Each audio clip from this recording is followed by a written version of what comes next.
Good morning बच्चों. Welcome to today's bio class.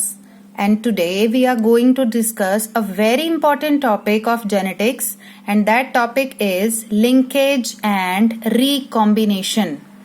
Linkage क्या पता चल रहा है इसके नाम से भी कुछ ना कुछ लिंक हुआ है. लिंक मतलब कुछ ना कुछ जुड़ा हुआ है. और क्या चीज जुड़ी हुई होगी? यहाँ जेनेटिक्स वाला लेसन है तो जीन्स. तो यहाँ पर हम बात करेंगे जीन्स के जुड़े हुए होने की, यानी कि इकट्ठे रहने की, फ्रॉम जनरेशन टू जनरेशन. और रिकॉम्बिनेशन मीन्स न्यू कॉम्बिनेशन. ये दोनों ही टॉपिक एक दूसरे के बिल्कुल ऑपोजिट हैं. यहाँ पर तो जीन्स ज्यों की त्यों एक जनरेशन से दूसरी जनरेशन में आएंगे क्योंकि वो लिंक्ड हुए हैं, क्योंकि वो एक ही क्रोमोसोम पर प्रेजेंट हैं और एक दूसरे के साथ लिंक्ड हुए हैं, तभी करके वो एक जनरेशन से दूसरी जनरेशन में आएंगे. और रिकॉम्बिनेशन में अभी आपको बताया न्यू कॉम्बिनेशंस बनेंगी क्योंकि वो जीन्स दूर दूर हैं. दूर दूर होने से वो एक जीन किसी में चला गया, एक जीन किसी में चला गया, तो नए कॉम्बिनेशंस बन गए.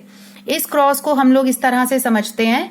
मेंडल से स्टार्ट करते हैं. मेंडल ने डाइहाइब्रिड क्रॉस में देखा था जब राउंड एंड येलो को क्रॉस कराया जाता है रिंकल्ड एंड ग्रीन के साथ, तो मेंडल फाउंड दैट एक तो पेरेंट्स कॉम्बिनेशन तो है ही है. पेरेंट कौन से थे? राउंड एंड येलो, है ना, ये पेरेंट है.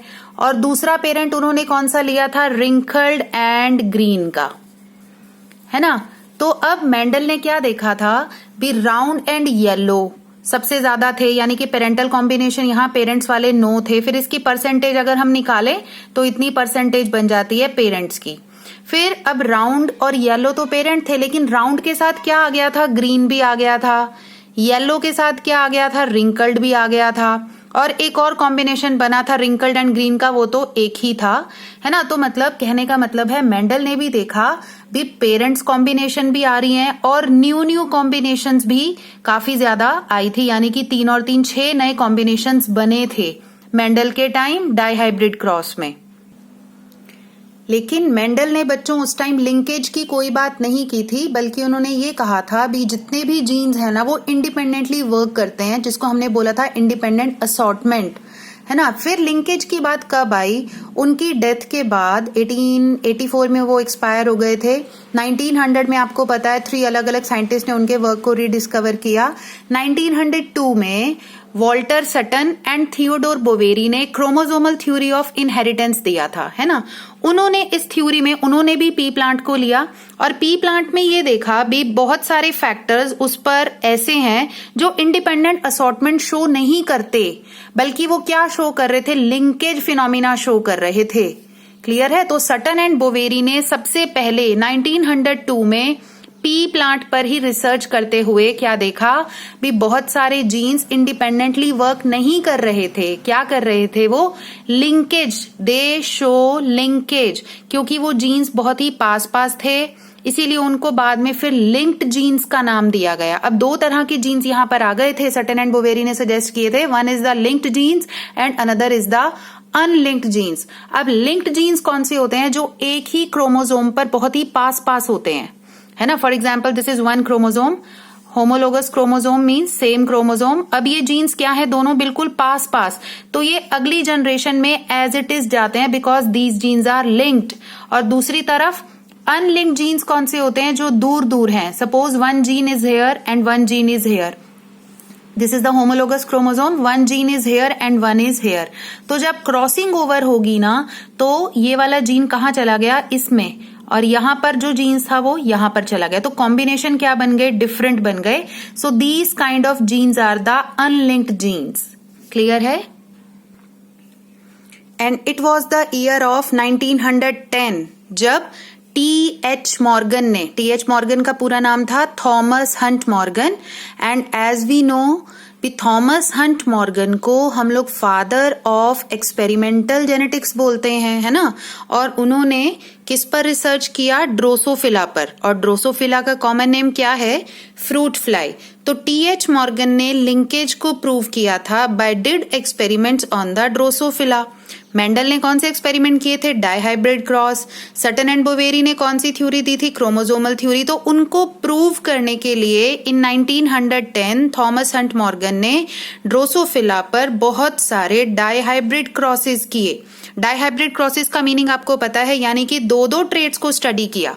फॉर एग्जाम्पल उन्होंने स्टडी किया येलो बॉडी है एक फीमेल ड्रोसोफिला की, लेकिन उसकी वाइट आई थी, ये उन्होंने ली फीमेल।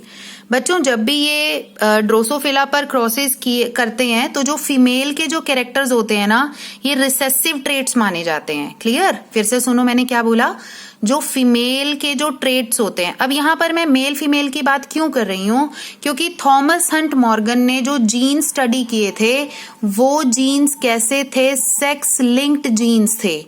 मतलब वो जीन्स या तो मेल में प्रेजेंट थे या फीमेल में, मीन्स उनका वो किसी एक पर्टिकुलर सेक्स में ही होंगे। फॉर एग्जाम्पल अब येलो कलर की बॉडी है वो सिर्फ फीमेल ड्रोसोफिला में ही होगी, या वाइट आंखें हैं वो किस में होगी, फीमेल ड्रोसोफिला में।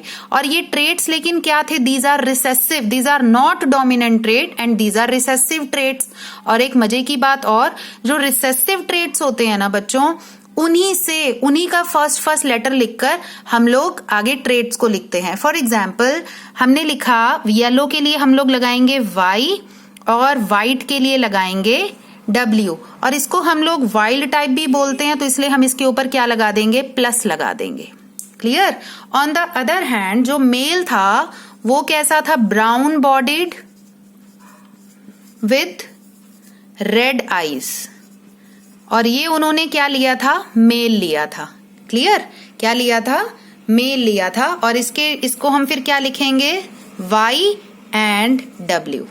क्लियर? तो जो फीमेल होती है उसके पास रिसेसिव ट्रेट्स होते हैं, उन्हीं से हम लोग रिप्रेजेंट करते हैं, but these are wild type, तो हम इसीलिए प्लस का साइन लगा देते हैं।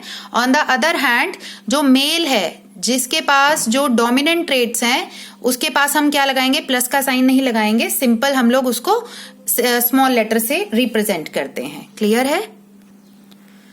तो उन्होंने क्या देखा था, व्हेन ही डिड एक्सपेरिमेंट, उन्होंने देखा ये जो दोनों ट्रेट्स थे ना, वाइट बॉडी और येलो बॉडी और वाइट आइड का, ये सेग्रीगेट नहीं होते, ये अगली जनरेशन में यूं की यूं जाते हैं, यानी कि अगली जनरेशन में भी जो फीमेल्स बनेंगी उनके पास ये दोनों ट्रेट ही आएंगे। तो यानी कि यहाँ पर जो पेरेंटल कॉम्बिनेशंस बने थे बच्चों वो बहुत ज्यादा बने थे, 98.7% तो क्या आए थे, पेरेंटल कॉम्बिनेशन।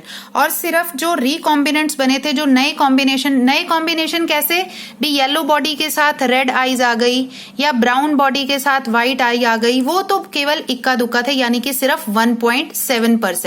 तब जाकर उन्होंने इस लिंकेज फिनोमिना को डिस्कवर किया और उसको डिफाइन किया। Let's see the definition of linkage.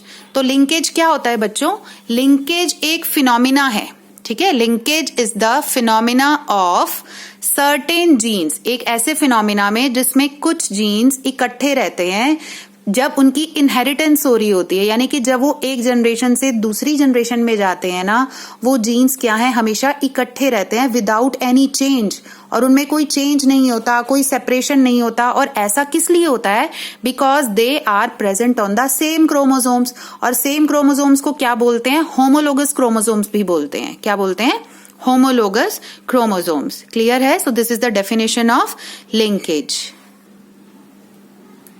Look at this diagram to clear the linkage. देखिए यहाँ पर दो क्रॉसेस दिखाए हुए हैं, cross A and cross B। Cross A में जो पेरेंट्स हैं, देखिए ध्यान से, यहाँ पर मेल फीमेल दो अलग अलग दिखाए गए हैं। तो इसमें क्या किया हुआ है, देखो वही येलो एंड व्हाइट, इन दोनों की जीन्स बिल्कुल पास पास हैं, है ना। यहाँ पर भी देखिए ये जो वाइल्ड टाइप है, यहाँ पर भी क्या है, बिल्कुल पास पास है। F1 जनरेशन में देखिए, ये देखिए बिल्कुल सेम एज इट इज आई है। F1 generation wild type, yellow and white. F2 generation में आपको दो बॉक्सेस यहाँ पर बने हुए देख रहे हो आप।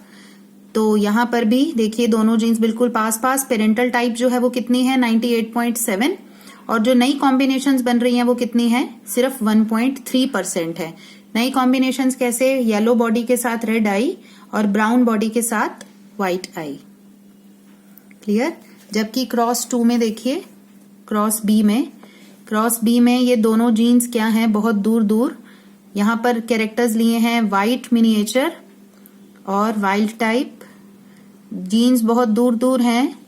तो यहाँ पर F2 जनरेशन में देखिए पेरेंटल टाइप कितनी आई है, केवल 62.8%, और नए कॉम्बिनेशंस कितने बने हैं देखिए, काफी ज्यादा 37.2%। जीन्स बहुत दूर दूर हैं, so this is the example of unlinked genes and this is the example of linked genes. Clear?